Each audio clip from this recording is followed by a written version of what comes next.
చెల్లి కళ్ళు కడకపోయినా బాగానే చూశాడు. ఒక సినిమాలో చేసింది స్మైల్, డ్యాన్స్ చేస్తుంది, బాగా చేసింది. భరతనాట్యం చేయి తోం దమ్ దిమ్ దిగ్ దిమ్ దమ్. నీ పాపం కళ్ళు కనకపోయినా మా చెల్లి బాగానే చేస్తుంది భరతనాట్యం. చెయ్యి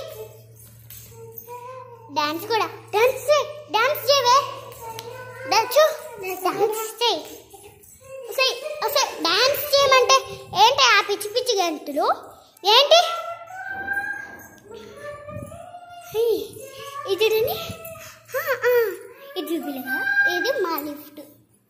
మేము ఎక్కి వెళ్ళడానికి ఇవి బటన్స్. ఇక్కడ మనకి డౌన్ వెళ్ళాలంటే ఇలా నొక్కాలి, డౌన్ పైకి వెళ్ళాలంటే పైకి ఇలా ప్రెస్ చేస్తే పైకి వెళ్తాం, కింద ప్రెస్ చేస్తే కిందికి వెళ్తామండి. ఇంకా ఇది కూడా వాళ్ళే ఆ మంచిని చూడండి.